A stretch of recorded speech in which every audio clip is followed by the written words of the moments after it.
Hello everybody, it's Serafina and I'm here with your daily tarot insight.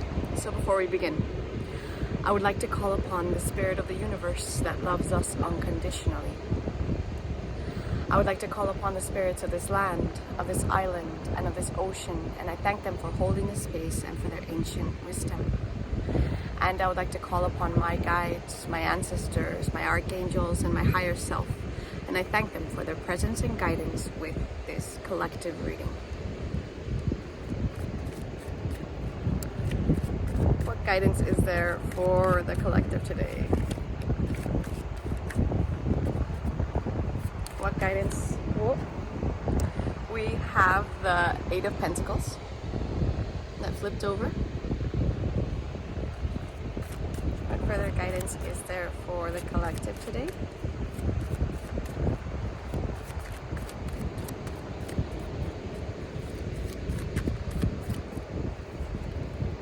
We have the Ace of Wands.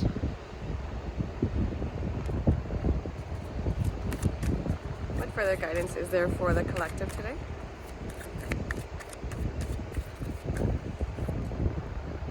We have the Four of Swords.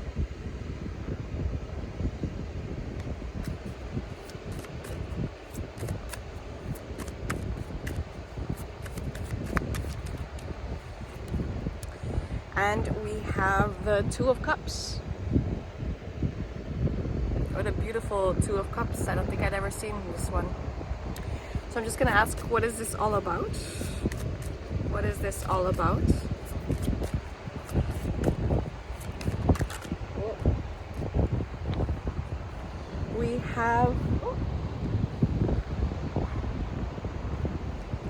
We have the Queen of Swords. And we have the World that flew behind me. So that's interesting. Okay. What further guidance is there for the collective today? We have Stellar Gateway Activation. And in this card specifically, we can see Thoth up there.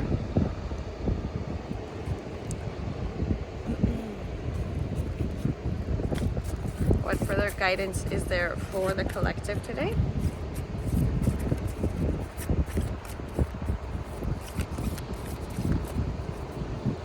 We have Neptune.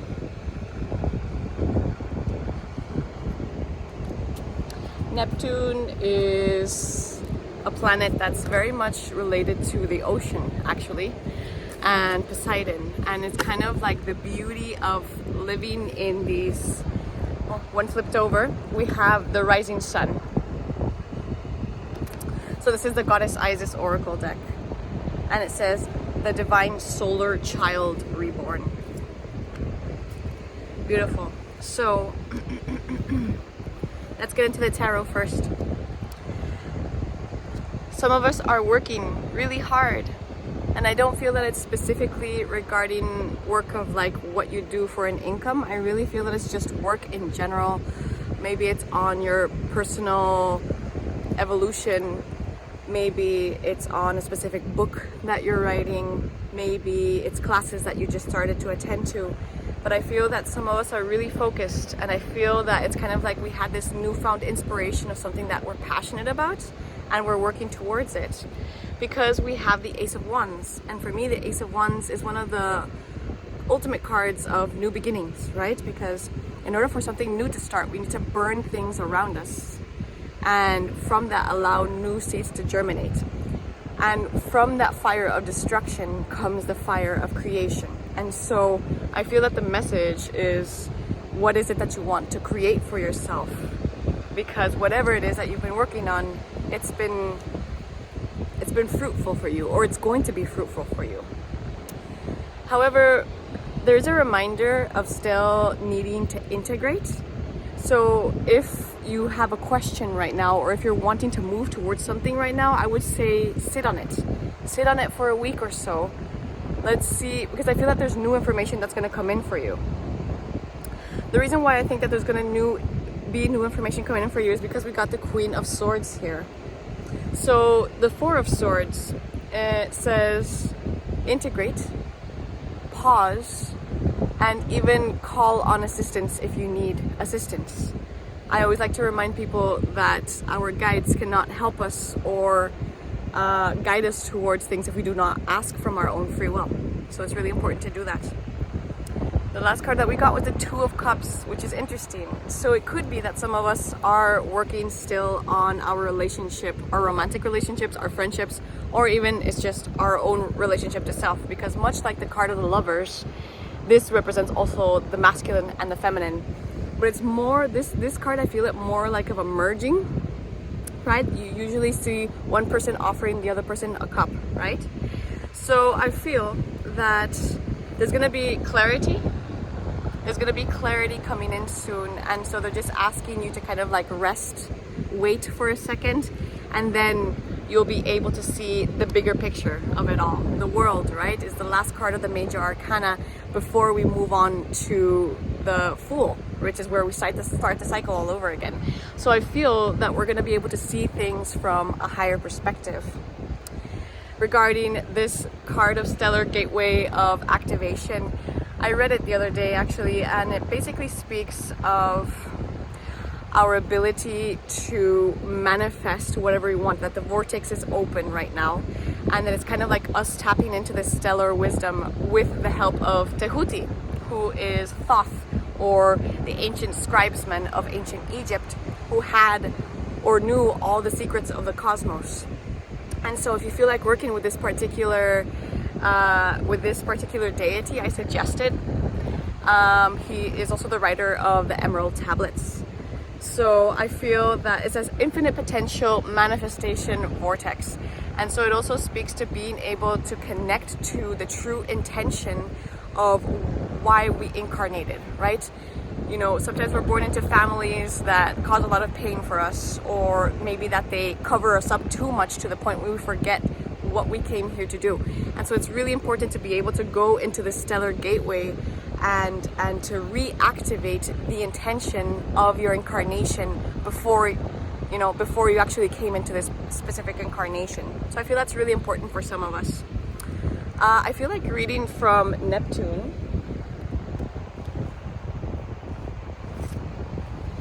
This deck is actually the Alchemy Guidebook, the Wild Unknown Alchemy Guidebook by Kim Krantz, and I highly suggest it. I think it's my favorite one right now. I've just been getting used to it over these days.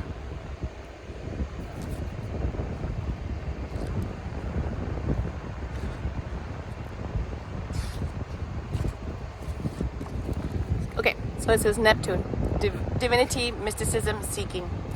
Neptune is a mystic's planet. Its transcendent energy projects towards the heavens. When the Neptune card appears, a seeker archetype is activated and doorways to new dimensions open. A voice whispers from beyond the earthly plane, perhaps calling you to a pilgrimage or new spiritual practice, or you may experience a meditative bliss beyond your wildest dreams. Divinity has arrived. Whether you call it nirvana, samadhi, enlightenment, or just good old serenity, amidst your spiritual awakening, remember that ultimately the work is not about you. The work is about what's bigger than you. Stay grounded in that reality, and you're likely to avoid Neptune's pitfalls of narcissism and escapism. History shows us example of spirituality turned madness. So keep your woo-woo tendencies in balance with a little selfless service. So to go deeper, it says, pick up a spiritual text that you haven't read in a while, reread it as if it was for the first time. So this is a beautiful card, actually, because, you know, as we know, we started off the reading with the Eight of Pentacles, which is telling us that we are working on something, and it is regarding to our personal development or what we're here to do. And as a Stellar Gateway card said, it's probably related to our first intentions as a soul, as a spirit, before we incarnated onto this earth. However, we are being asked to kind of like sit back and integrate, and like that we can reassess before we're going forward, because it has to do with, it could be love, could be us coming more into union with ourselves, And then we're gonna have some clarity. Then we're gonna have the proper boundaries. Then we're gonna just know how to vocalize what's important to ourselves. And we're gonna have a higher perspective.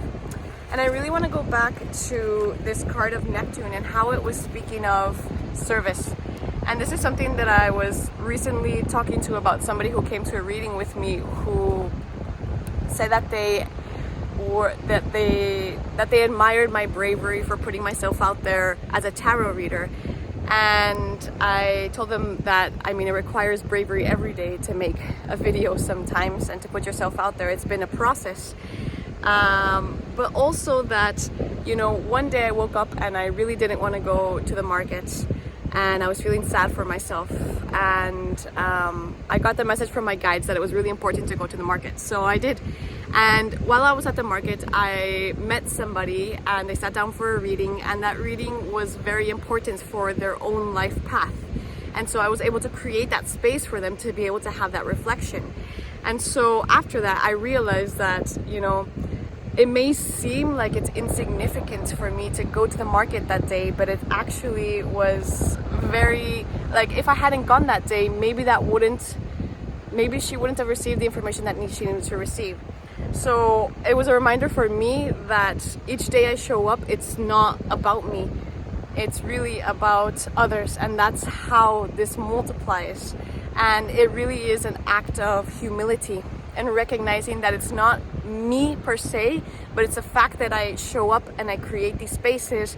But the one who's really doing the work is you, right? The one who's really doing the work is a person who's seeking that knowledge, who's seeking that wisdom, right? So it's important to be able to recognize that and kind of just put that in balance of the highest perspective. So thank you, Neptune, for that dreamy wisdom. Here we have the card of Isis, the rising sun, the divine solar child reborn. And I do feel like reading from it as well.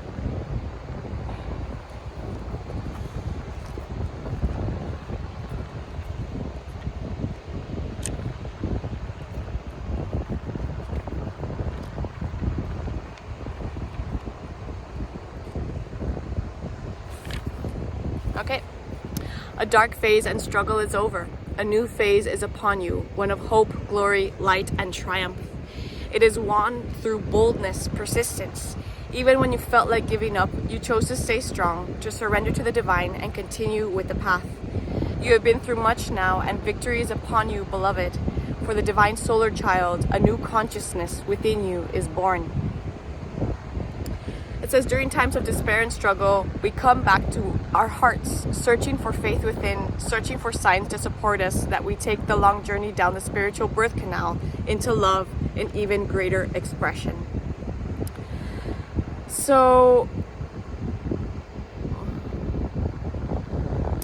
the oracle of the rising sun brings with it a new day, dawn, breakthrough, end of struggle, and the genuine and stable birth of optimism and hope is for you now.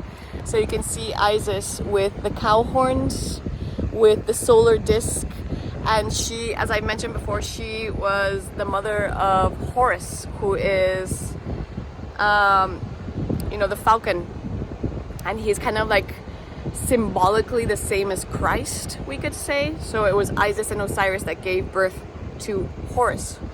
And so it's kind of like saying that this divinity is kind of like awakening within you, and this new state of consciousness, as I keep on repeating, like the quality of consciousness within many of us is rising, and it's kind of like refining, it's kind of like purifying, kind of like gold. And so this says, if you've been through a dark phase, if you've been through something difficult, the new dawn is here for you.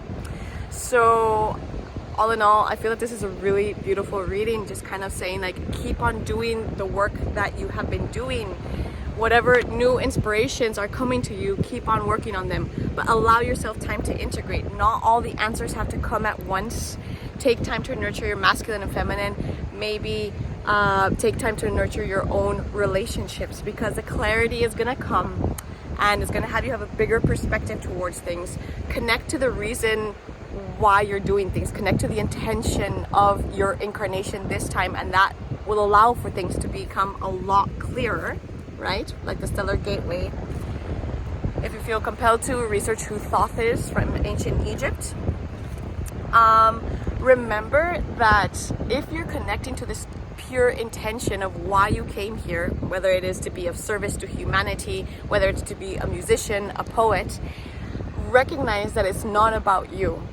And so this will allow your ego to kind of like settle down a little bit. And remember that if you're posting that song, if you're posting that poem, if you're going out and you're reaching out to people, it's not for you. It's for other people at the end of the day. And that's what's going to keep you grounded and get you through the difficult days. And, you know, a new consciousness is born. Okay, everybody, I hope that this was useful to you and that the audio was okay considering the wind here on the beach. And if you feel like booking a personal reading with me, I would really suggest that you do it. You can go to my webpage and there's a schedule link, and it's really easy to book and to pay. And if not, I will be back with you soon enough. Bye.